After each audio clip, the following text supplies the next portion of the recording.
힘이가 됐으면 좋겠습니다. 특별히 이제 한 장 딱 넘겨보시면 들어가는 말 있습니다. 들어가는 말. 이제 이 성기미 트레이닝의 목적과 이유에 대해서 잘 설명해 주고 있어요. 그래서 들어가는 말은 우리 한 목소리로 한 문단씩 끊어서 한번 읽어보도록 하겠습니다. 읽어볼게요. 시작. 예수님의 사역 원리는 사랑이다. 사랑하기 때문에 온 마음을 다해 가르쳤고 사랑하기 때문에 제자들의 발을 씻어 주실 정도로 낮추셨다. 제자의 삶은 낮아져서 섬기는 것임을 친히 보여주셨다. 아멘. 그렇습니다. 예수님의 사랑의 원리는 사랑. 늘 담임 목사님 자주 얘기하시지요. 섬김이 엄청 대단하지 않습니다. 사랑이 있으면 섬김이가 되는 줄 믿습니다. 관심이 없고 사랑이 없기 때문에 섬김이가 안 되는 거예요. 나와 무관해, 나와 상관없어. 아니요, 사랑하면, 하나님의 사랑이 내 안에 있으면 섬김이가 되는 줄 믿습니다. 다음 문단 읽어볼게요. 시작. 섬김은 사랑의 실천이다. 교회에 처음 와서 모든 것이 낯선 새 가족에게는 섬김이 반드시 필요하다. 천하보다 귀한 한 영혼이 주께 돌아와 예배에 잘 정착하도록 돕고 섬기는 것은 중요한 사명이다. 아멘. 그렇습니다. 다음 문단 읽어볼게요. 시작. 새가족 섬김이는 섬김의 본을 보이고 새가족이 한 가족이 되어 교회 안에 잘 정착하도록 도와야 한다. 이러한 섬김을 통해 새가족은 예수 그리스도의 친밀한 사랑을 경험하게 된다. 아멘. 그렇습니다. 다음 문단 또 읽어볼게요. 시작. 무엇보다 새가족 섬김이의 진심 어린 기도는 새가족 정착을 위한 최대의 섬김이다. 함께 기도할 때 새가족은 마음의 위로를 받고 하나님과 가까워지며 섬김이와 진솔한 관계가 된다. 아멘. 그렇습니다. 자, 이해가 되시죠? 한마디로. 자, 다음 읽어볼게요. 시작. 새가족 정착은 주님의 마음을 품은 새가족 섬김이의 헌신적인 섬김에 달려있다. 새가족을 잘 이해하고 그들의 기대와 필요를 채워주기 위해 낮아져서 섬길 때 좋은 열매를 맺을 수 있다. 아멘. 그렇습니다. 열매 맺어야 기쁩니다. 새가족 섬김이가 열매 맺게 하나님께서 새가족 섬김이를 사용하시는 줄 믿습니다. 그 다음 읽어볼게요. 시작. 새가족 섬김이는 새가족이 한 가족이 되는 가장 중요한 교량 역할을 한다. 그래서 늘 말씀과 성령으로 충만하여 그리스도의 사랑을 실천해야 한다. 사람 앞에 사역하는 것이 아니라 한 영혼을 뜨겁게 사랑하는 아버지의 마음으로 새가족을 섬기고 진심으로 환영할 때 새가족은 교회 안에 잘 정착하게 될 것이다. 새가족에서 한 가족으로는 효과적인 정착을 위한 새가족 섬김이 사역의 열쇠이다. 새가족 섬김의 헌신적인 섬김을 통해 새가족이 잘 정착함으로 새로운 부흥의 큰 물결이 일어나기를 기대한다. 아멘. 그렇습니다. 우리 다음 장 넘어가서 우리 1과 이제 시작할 텐데 새가족을 어떻게 하라고요? 진심으로 환영하라고 하고 있습니다. 여러분, 새가족을 환영하셔야 됩니다. 새가족이 오면 환영해 주셔야 돼요. 근데 그거 아세요? 교회에 환영해 주셔야 되는데 우리끼리만 친해요. 우리끼리만 재밌어요. 여러분 생각해 보셔야 됩니다. 그래서 우리는 환영해야 돼요. 우리끼리를 타파하고 저 새가족을 환영해 주셔야 됩니다. 받아들여 주셔야 되는 줄 믿습니다. 자, 우리 한번 볼게요. 교회에 처음 온 새가족은 어떤 마음인가? 이거 너무 중요합니다. 새가족이 어떤 마음인지를 우리가 알아야 돼요. 지금 교회에 부흥의 불길이 일어날 겁니다. 지금 수많은 새가족들이 몰려오고 있습니다. 지난주에도 몇 팀이 왔는지 요즘은 사진 찍기가 힘들어요. 4팀, 5팀. 오늘도 막 4팀 사진 올라오고 그러더라고요. 막 새가족이 몰려오는데 좀 섬김이가 없어요. 섬김이가. 그래서 섬김이가 지금 세워져야 됩니다. 근데 이 새가족들이 어떤 마음이냐고요. 1번에 뭐라고 써 있습니까? 읽어볼게요. 시작. 교회에 모든 것이 낯설 때요. 낯설 때. 낯설어요. 저 여기다가 이렇게 써놨어요. 매우 낯설다. 정말 낯섭니다. 얼마나 낯설겠습니까? 하물며 제가 가게에 들어가도, 하물며 제가 낯선 어떠한 그 장소에만 가도요, 전 거기가 너무 낯설니다. 저는 얻는 집을 좋아하기 때문에 집에 오고 싶어요. 그래서 한 대학생, 이번에 신입생들 있잖아요. 너무나도 예쁜, 여기 이제 신입생 대학생 있는 어머니 아버님 여기 앞에 앉아 계시는데 그 신입생 대학생 남자 청년한테 물어봤어요. 대학교 생활이 어떠냐? 물어봤더니 그 남자 청년이 한마디를 했습니다. 빨리 집에 가고 싶어요. 그리고 그와 동기인 여자 또 청년에게 또 물어봤어요. 대학교 생활이 재밌냐? 빨리 집에 가고 싶어요. 너무 어색하대요. 친구도 없고 선배도 안 챙겨주고 공부는 어렵고 교수님은 무섭고 집에 빨리 가고 싶대요. 집에 가봤자 어차피 엄마밖에 없는데 가족밖에 없는데 매우 낯섭니다. 새 가족이 어떤 기분인지 여러분 이해하셔야 됩니다. 굉장히 낯섭니다. 2번 읽어볼게요. 시작. 서먹하고 생소하여 그 자리를 빨리 벗어나고 싶어 한다. 벗어나고 싶어 한대요. 여러분 이게 새 가족의 심정이에요. 진짜로 그렇습니다. 얼른 벗어나고 싶대요. 벗어나고 싶대. 굉장히 용기 내서 저 문턱을 넘어서 들어왔는데도 어색해요. 빨리 가고 싶어요. 밥 먹으세요. 아 괜찮아요. 집에 갈게요. 자 3번 읽어보겠습니다. 시작. 처음 접하는 예배 분위기에 위축되거나 불편함을 느낄 수 있습니다. 네 그렇습니다. 새 가족의 심정을 이해하셔야 됩니다. 여러분 섬김이는 이 새 가족의 심정을 충분히 공감하셔야 됩니다. 제가 종종 발견할 때가 있습니다. 뒤에 서 있다가 보면 저분이 새 가족인지 아닌지 제가 이제 놓칠 때가 있죠. 갑자기 들어와서 두리번 거리고 있습니다. 두리번 새 가족입니다. 여지없이 새 가족입니다. 그럼 안내를 해주는 거예요. 그리고 온 지 몇 개월 되지 않았고 몇 주 되지 않았어요. 와서 막 두리번대고 있습니다. 그러니까 자기 짝꿍을 지금 찾고 있어요. 짝꿍은 먼저 여기 들어와 있고 지금 나중에 왔는데 이 지금 사람들 뒷모습만 보고는 자기 짝꿍이 어디 있는지 모르겠는 거죠. 그래서 제가 미리 스캔을 해놨다가 저기 있습니다. 왜 얼마나 낯설겠습니까? 얼마나 불편하겠습니까? 그리고 여기 요만큼 걸어오는 것도 힘들어요. 왜요? 예배 분위기에 압도돼가지고. 우리 성도님들은 여기까지 와서도 앉죠? 예배가 시작됐는데도 요 앞에까지 나와서 앉는단 말이에요. 예배 여기 내 자리야 하면서 요 바로 앞에 쏙 와서 앉으세요. 근데 새 가족은 절대 그러지 못합니다. 자리가 없어요. 들어오는 게 불편해서 다 어디로 가시는지 알아요? 저기 뒤로 가서 앉으십니다. 저기 다른 방, 새 가족 실, 잠옷실 여기로 들어가 버려요. 그런 것도 눈치를 채셔야 됩니다. 왜 그럴까? 불편해 하시고요. 위축됩니다. 비집고 들어오는 것도 용기가 필요해요. 그분들은 굉장히. 그 다음에 4번 읽어볼게요. 시작. 성도들과 교제하고 소속감을 갖기 원합니다. 사실 그들의 본심입니다. 새 가족의 본심이에요. 들어오고 싶어요. 사실 문턱을 넘어왔다. 교회 계단 저게 뭐 워낙 높습니까? 하나 뚜벅 올라왔어요. 이미 어떤 심정으로 들어왔겠어요? 교회에 소속되고 싶어요. 나도 이 지금 무리에 이미 끼리끼리 친해진 이 무리에 들어오고 싶습니다. 그래서 우리가 어떤 태도로 새 가족을 맞이해야 되는지 우리는 잘 이해하셔야 됩니다. 소속감을 갖기를 원하고 있어요. 그 다음에 5번 똑같은 말이죠. 읽어볼게요. 시작. 인생의 문제를 해결받고자 기대합니다. 여러분 교회에 왜 나옵니까? 새 가족이 아무리 저명한 가수가 오고 굉장히 잘생긴 목사님이 있다고 해서 예쁜 청년들이 있다고 해서 교회에 왔다 칩시다. 그렇지만 제가 청소년이나 청년들이나 어른들이나 보면은 교회에 오는 목적은 단 한 가지입니다. 거의 한 가지로 귀결이 됩니다. 여러 가지 이유도 있지만 한 가지로 귀결이 됩니다. 인생의 문제를 해결받고 싶고요. 그들이 알건 모르건 영적인 해결을 갈급함으로 나옵니다. 본질은 거기에 있습니다. 교회가 새 가족에게 처음에 왔을 때 제시해야 될 건 전 복음이라고 확신합니다. 딱 처음 왔을 때 예수 복음 안 전하면 다음 주에 온다는 보장이 없습니다. 그래서 듣게 해줘야 돼요.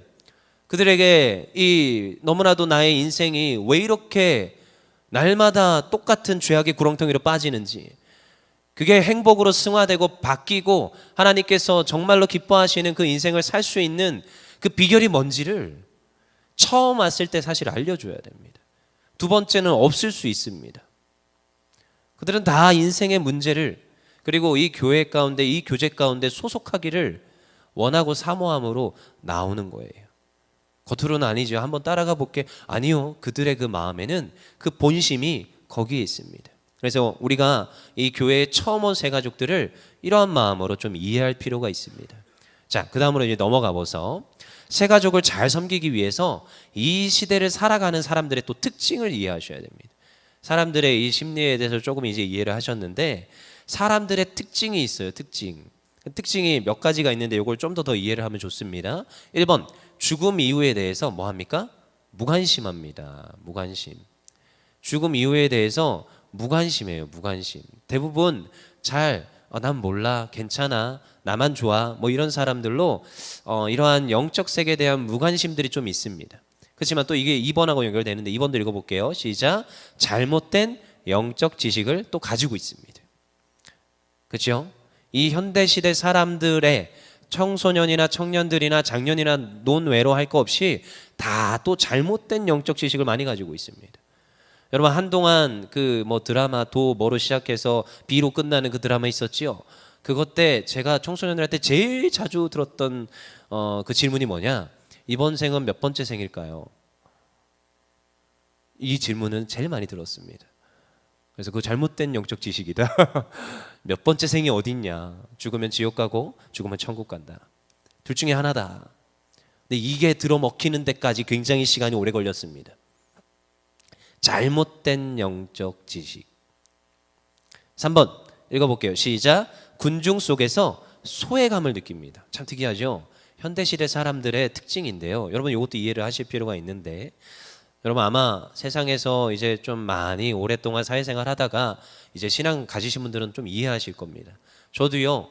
저는 그런 적이 없는데도 가끔씩 친구들하고 신나게 놀았던 때가 있습니다. 대학교 때도 학교 땡땡이 안 쳤을 것 같지요. 학교도 땡땡이 치고 놀러도 가보고 그랬습니다. 굉장히 계획적으로 이거는 한 번, 두 번 정도 빠져도 점수가 나올 거야. 이런 계획하에 놀러도 가고 저녁 늦게까지 신나게 놀다가 집에 들어간 적이 있습니다. 그러면은 시간 까먹었지요. 그리고 먹는다고 돈 썼지요. 그러니까 체력은 체력대로 바닥이 나고 주머니는 주머니대로 비었어요. 근데 걸어오는데 재미가 있고 만족함이 있을 줄 알았어요. 사실 즐겁고.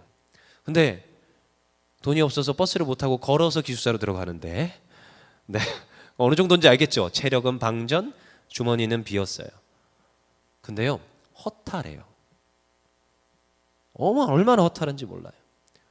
그걸 한번 느껴보고 다음날 또 친구들하고 같이 노는데 이상하죠? 친구들이 제 주변에 있어요. 근데 이상하죠? 소외감이 느끼고 외로워요. 이게 저는 굉장히 빨리 깨달았습니다. 사람들하고 있다고 이게 만족감이 있고 내가 소외감을 안 느끼는 게 아니구나. 여러분 군중 속에서도 소외감을 느끼고 외로워합니다. 수많은 연락처가 핸드폰에 있는데도 진짜 마음 터놓고 이야기할 사람이 없어요. 4번 읽어볼게요. 시작. 숨은 상처와 아픔이 있습니다. 아픔. 이게 현대시대 사람들의 특징이에요. 아픔이 있습니다. 여러분 교회 안에, 여러분 새가족이라 칩시다. 교회에 왔다. 아픔이 있을까요? 없을까요? 대부분 있습니다. 교회에 병자들이 더 많습니다. 솔직히 말해서. 아픔이 있는 사람들이 교회에 더 많습니다. 그게 정상입니다. 교회는 그런 사람들을 치유하는 곳이기 때문에, 하나님께서 치유해 주시기 때문에 그런 분들이 굉장히 많이 옵니다. 특히 새가족은 더 그럴 확률이 매우 높습니다. 아픔이 있습니다. 이거 이해하셔야 됩니다. 5번 정체성에 혼란에 또 빠져 있습니다. 어떤 얘기인지 아시겠죠? 성정체성, 어떠한 자기의 주체성에 대한 정체성, 이런 것들이 여러 가지가 혼란 속에 빠져 있는 게 이 사회의 사람들의 특징입니다. 6번 디지털 시대에 각종 병폐에 빠져 있습니다. 까똑 울리지요. 얼마나 많은 단체 단톡방에 들어가 계십니까? 근데 정말로 마음 나눌 사람이 몇 명이나 되십니까? 내가 문제가 발견했을 때, 나의 정말 가족의 어려움이 닥쳤을 때 터놓고 기도해 주세요 한마디 던질 수 있는 사람이 몇 명이나 계십니까? 현대시대 사회의 사람입니다. 도움의 손길 내밀 수 있는 사람이 정말로 이 디지털 시대에 정말 많은 사람과 네트워크가 돼 있다고 하는데 얼마나 많은 사람과 진솔한 대화를 할 수 있습니까? 7번 불신과 불안 속에서 삽니다. 불신과 불안 속에서 삽니다. 매일이 걱정입니다. 집안에 있는데 천장이 무너질 걸 걱정한다고 해요. 밖에 나갔는데 하늘이 무너질 걸 걱정한다고 합니다. 그래서 수많은 질병에 요즘은 노출돼 있지요. 옛날과 너무나도 다른 시대를 우리는 살고 있습니다. 여러 가지 장애, 불안장애, 여러 가지 공황장애, 수많은 그런 장애들이 겪고 있는 게 현대시대 사회의 사람들의 특징이에요. 8번 읽어볼게요. 시작. 욕망과 쾌락을 쫓아서 삽니다. 대단합니다. 금요일 저희는 뜨겁게 불타오르며 금요 철야 기도회를 해야 되는데 그들은 불금이라고 하면서, 저만 해도 제가 아는 세상 친구들은 불금인데 뭐 하냐? 난 기도한다. 자기네들은 뭐 한대요. 여러분, 욕망과 쾌락을 쫓아서 사는 사람들. 9번, 오직 복음만이 인생의 진정한 해답이 될 수 있습니다. 여러분, 그들에게 우리가 전해주고 알려주고, 여러분, 복음이 해결이 될 수 있습니까? 아침에도 누가 묻더라고요. 진짜로 예수 복음이 행복할 수 있는 이유가 무엇입니까? 여러분, 하나님과의 끊어진 관계가 원래 행복했어요, 하나님과. 근데 하나님께 죄를 지음으로 하나님과 관계가 깨어져서 우리는 이제 행복하지 않고 불행한 거예요. 근데 하나님과 관계만 회복이 되면 여러분 행복해지는 겁니다. 우리는 가지래요, 가지. 가지는 나무에 붙어 있기만 하면 됩니다.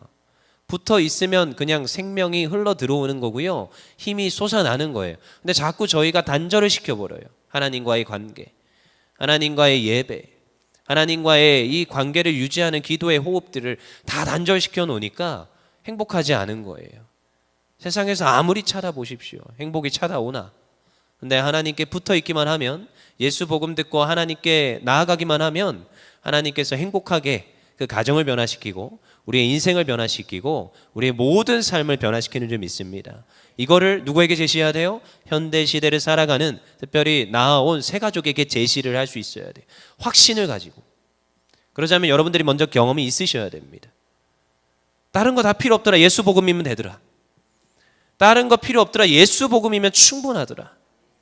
오늘도 나를 살린 복음, 당신도 살릴 줄 믿는다. 이 확신이 있으시면 그들에게 전달이 되는 줄 믿습니다. 네, 그래서 3번, 새 가족은 저절로 교회에 정착되는 게 아니라 섬겨야 됩니다. 잘 섬겨야 되는데 그 섬김의 방법들입니다. 이제 앞으로 허다한 무리가 몰려올 텐데 여러분들이 섬겨주셔야 돼요. 어떻게 섬기느냐? 1번 읽어볼게요. 시작.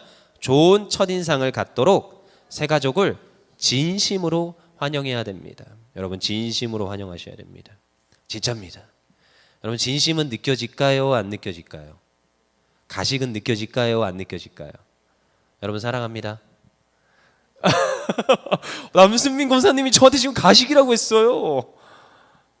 여러분, 이게 느껴집니다. 진짜입니다. 이게 느껴져요. 이렇게 알고 지내는 사람끼리도 한마디를 이렇게 했는데도 아니까 그런다고요? 아니요. 모르는 사람은 더 절실히 느낍니다. 여러분, 아이도 느낍니다.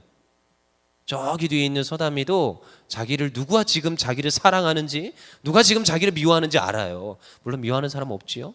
무관심한지, 자기에게 관심이 있는지를 알아요. 아이들은 그냥 알아요. 직감적으로 알아요. 근데 여러분, 새 가족도 직감적으로 압니다.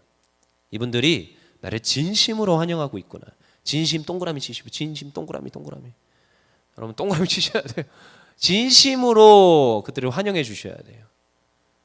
여러분, 제가 아까 서두에 얘기했죠. 끼리끼리가 있습니다. 여러분, 어느 공동체나, 우리 교회만 그렇다는 게 아니라 어느 교회나 그게 있습니다. 특히 오래된 교회일수록 더 그렇습니다. 끼리끼리가 있습니다. 여러분, 하물며 학교만 가도, 하물며 우리 무슨 동아리만 가도요, 끼리끼리가 있습니다. 그 둘, 세 명씩 묶여있는 그 끼리에 들어가기가 너무 힘듭니다. 근데 여러분, 그걸 타파하고 그 새 가족을 받아들일 수 있어야 됩니다. 받아들여야 됩니다. 어떻게 하라고요? 진심으로 환영하셔야 됩니다. 그래야 녹아들어집니다. 정말 새겨 들으셔야 됩니다.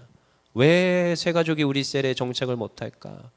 여러분, 정말 고민하셔야 됩니다. 진심으로 환영하면 녹아들어지고 정착하는 줄 믿습니다. 그 다음에 2번, 너무 중요하죠? 돌봄과 배려가 반드시 필요합니다. 돌봄과 배려가 필요합니다. 돌봄과 배려는 케이스 바이 케이스라서 여러분, 이거는 뭐 답이 없습니다. 이거는 지혜가 필요합니다.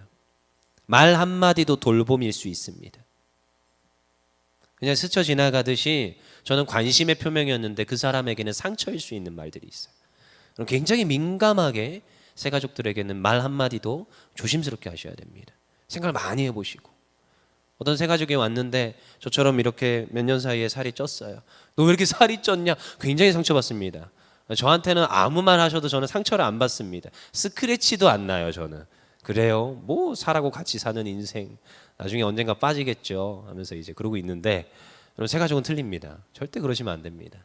한마디도 조심스럽게 돌봄, 배려, 이것을 하시면서 그들의 영혼이 정착하기를 여러분 기도하셔야 됩니다. 여러분, 정말 중요한 문제지요. 새 가족이 한번 교회에 오는 거는 어렵습니다. 얼마나 어려운지 몰라요. 근데 그것보다 더 어려운 게 정착하는 게 그렇게 어렵습니다. 제가 외치는 구호 중에 하나, 앞문은 열고 뒷문은 막자. 앞문은 열고 뒷문은 좀 잠그자. 아무리 새 가족이 많이 등록을 하면 뭐합니까? 자꾸 뒤로 새어나가는데 그러면 성장이 없는 거예요. 그래서 앞문은 활짝 열고 아무나 받아들여야 됩니다. 누구는 뭐 문제가 있다, 아니요, 그냥 다 이해하고 받아들이셔야 됩니다. 수용을 하셔야 됩니다. 근데요, 뒷문은 막으셔야 됩니다. 어떻게 정착을 시킬까 고민하셔야 되는데 돌봄과 배려가 필요하다라는 거예요. 그래서 3번 읽어볼게요. 시작. 예배를 잘 드리도록, 같이 시작. 예배를 잘 드리도록 곁에서 돕고 교회 시설에 대해서 친절하게 안내하셔야 됩니다. 아멘. 우리 저기 한 목사님 저기 뒤에 앉아 계신데 처음에 왔을 때 제가 교회 시설을 다 알려줬습니다. 맞죠? 이것까지 내리면서 올리면서 알려줬어요. 그리고 엘리베이터는 뭐다, 지하에는 뭐가 있다. 우리 교회 오기로 한 적도 없어요. 그냥 한번 놀러 왔는데 정말 새 가족을 대하는 심정으로 다 알려주고 다 보여주고, 우리 교회 이렇게 이쁘다, 어떻게 이렇게 멋있는 십자가를 만들어놨냐 하면서 자랑은 온통에 있었지요. 근데 이제 그러면서 안내해 주는 거예요. 근데 여러분, 새 가족이 화장실 위치를 굉장히 궁금해합니다. 때로는 처음에 왔어요. 그러면은 밖에서 갑자기 예배 드리다가 중간에 슉 나가셨는데, 저도 그래서 새 가족이 나갔어요. 그러면 일부러 문을 열고 다시 확인해 볼 때가 있습니다. 그러면 밖에서 두리번거리고 계세요. 근데 영화부실에는 자무실에 또 어머님들 좀 앉아 계시고 하니까 남성분이면 또 화장실 들어가기 애매하잖아요. 저기도 화장실 있지만 1층에 화장실이 있죠. 1층을 안내해 드려야 되는 거죠. 그들은 모릅니다. 왜요? 교회 시설에 대해서 너무 궁금하고요. 모릅니다. 3층에 뭐가 있는지도 잘 모를 수 있습니다. 4층은 뭐 하는 곳이지? 여러분, 우리가 좀 안내하고 알려줄 필요가 있습니다. 그래서 그거에 대해서 친절하게 안내해 줘야 돼요. 그리고 예배를 잘 드릴 수 있도록 또 옆에서 뭐 해야 돼요? 도와주셔야 됩니다. 새 가족이 사도신경 아실까요? 주기도문 알까요? 물론 주기도문을 저희 대예배 때 할 일은 없겠지만 청소년은 주기도문 하거든요. 근데 사도신경 한 달에 한 번 하지요. 사도신경 모른단 말이에요. 그러면 잽싸게 옆에서 성경을 제일 앞쪽에 보시면 사도신경 있지요. 펼쳐서 이거 하면 돼. 아니면 미리 섬김이가 옆에서 도와주면 더 좋겠지요. 그래서 예배 드릴 수 있도록 도와주는 거예요. 예배 드릴 수 있도록 옆에서 안내해주고 도와줘요. 헌금 드리는 것도 모르는데 헌금 드리고 싶어 해요. 그러면 헌금은 어떻게 드리는 거예요? 하면서 알려주든 하면서 옆에서 예배를 돕는 조력자가 누가 돼야 돼요? 섬김이가 돼야 됩니다. 그러면 그 작은 센시티브한 이런 움직임들이 그 섬김이에게는 진심으로 다가옵니다. 아, 이분이 나에게 관심이 있고 나를 지금 계속 관심 가져서 도와주고 있구나, 느끼게끔 해야 됩니다. 4번 읽어볼게요. 시작. 기존 교인들을 소개하고 좋은 관계를 맺도록 도와주셔야 됩니다. 여러분, 섬김이가 아마 배정이 될 때는 거의 아마 셀 배정될 그 셀에 있는 순장님들이나 부순장님들이나 순원들을 커넥을 해서 섬김이를 해주세요라고 거의 요청을 합니다.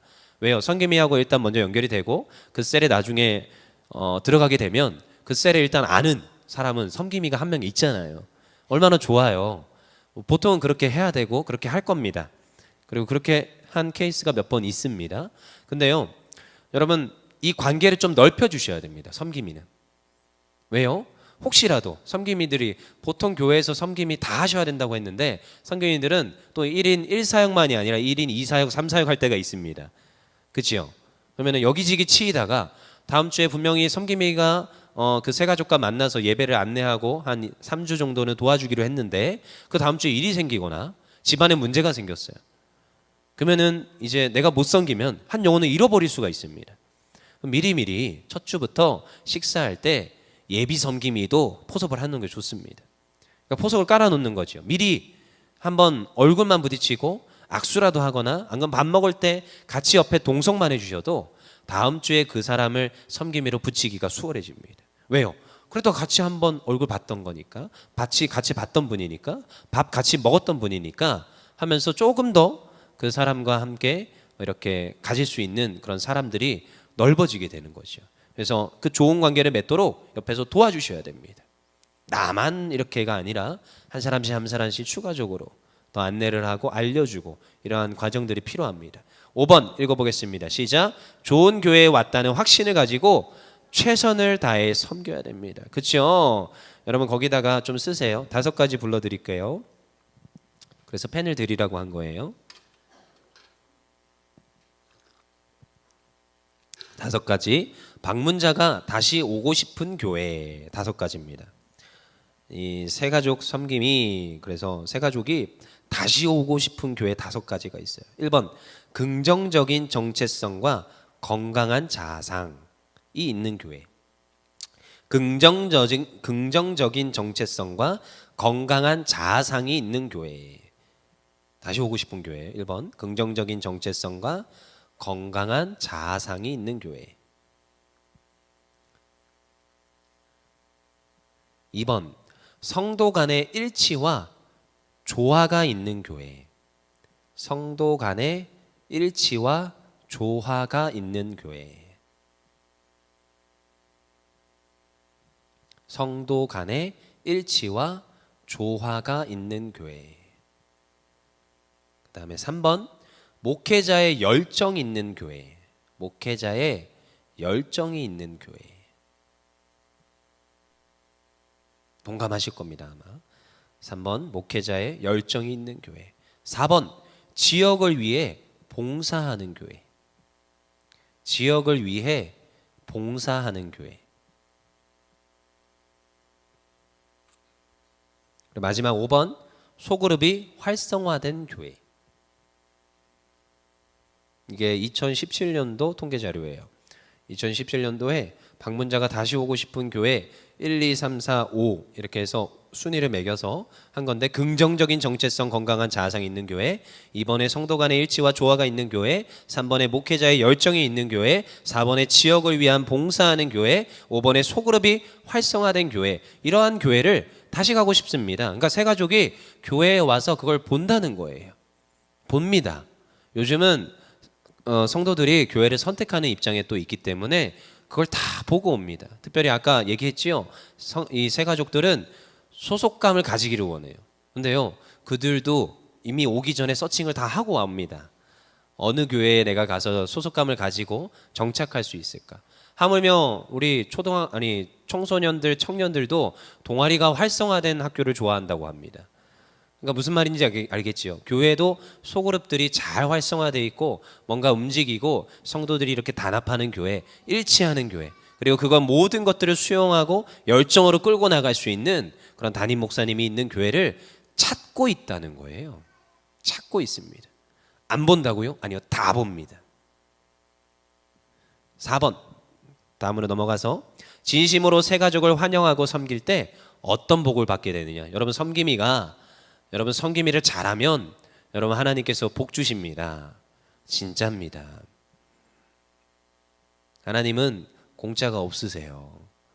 섬기는 자 하나님께서 반드시 복을 주시는 줄 믿습니다.